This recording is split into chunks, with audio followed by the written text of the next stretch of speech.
Good morning guys. So nag-a-apply na naman kami ng aming trabaho. So naghahanap pa ulit. So ayan ang kasama ko. So ayan ang aming palibot. Yan habang nag-aantay ng interview. Ayan. Yan. Taglamig ngayon. Yan, yan. Peace out. Ayan namin McDonald's. Yan. Tapos kampay tayo dito. Dito muna ang aming view.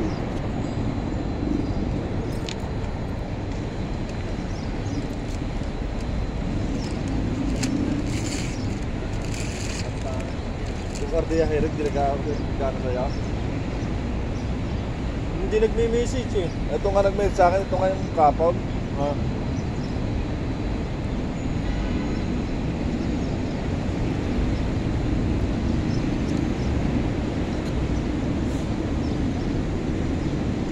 Ardiya. Yan. Kana Ardiya na. So, nag-reply oh.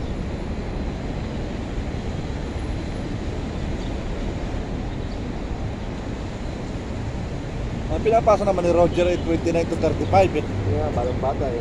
Parang bungal na eh. Kita naman ko ilang taon na.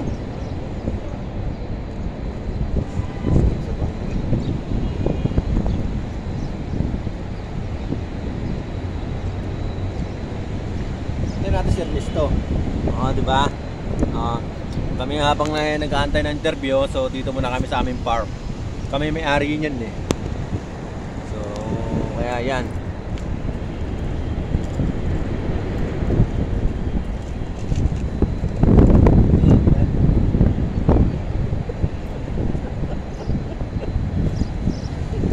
Alam mo, patatin marin na yun.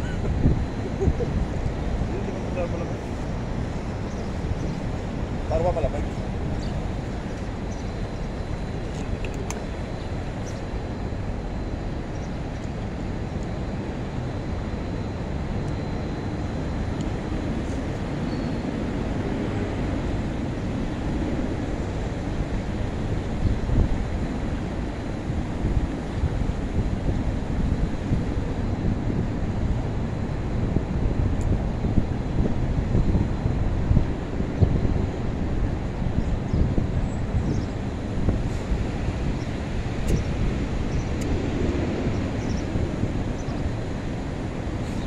Gusto nila may accommodation kasi halo mo bana i-face.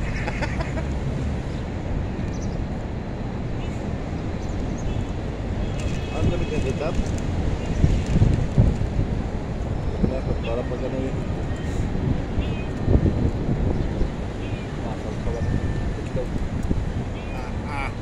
Wala kayo TikTok doon?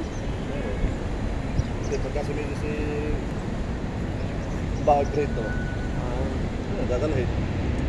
Dadala pa ng bote, lalagyan. Dalawa sakay pa ako, puntang na nga kahit na. Sakay ako 21, kala ko dyan lang Almocana. Puntang na mo, pagdating din sa, hindi pala dadaan ng shark. Eh, wala naman dadaan ka. Apiktuhan, dadaan ng girl. Kaya, hindi, wala akong matak na doon. 21A. Dadaan yun. Oo. Kita kayo sa kabayo niya, lilitin pa nun eh.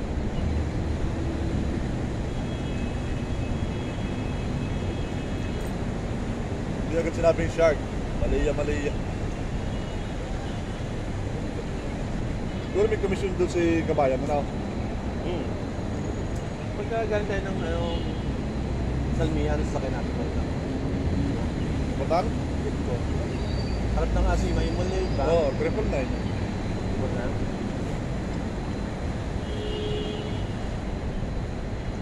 Kung mapasok ni Courtyard, Marjo. Ayun na, clip ko. Ay, Ayan, alam mo yung building na ng harap na to, yung pagitan. yung mga green. May mga may ilaw-ilaw na yan, iba-ibang kulay yun. Agad ko yan?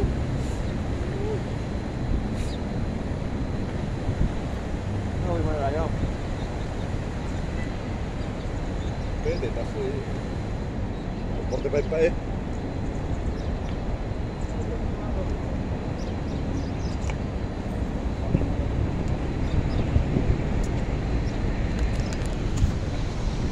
So guys, ganito ang aming trabaho dito. Wala pa. So naghahanap pa kami ng trabaho, namimili kami. Tapos dito naghahanap kami ng mga area lang.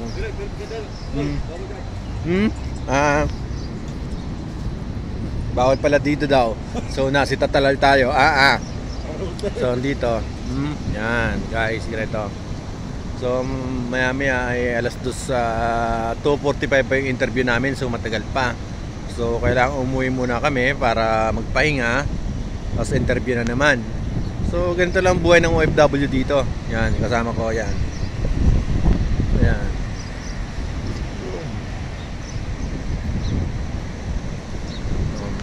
So ito yung kinakain lang namin. Diba? Akala nila maganda buhay ng OFW, diba? Hindi nila alam. Oh.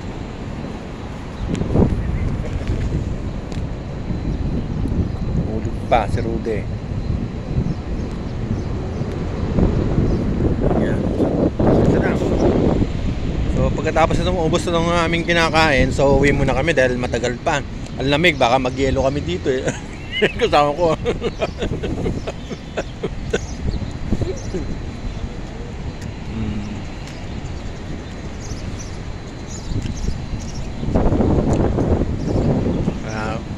Bye. Peace out.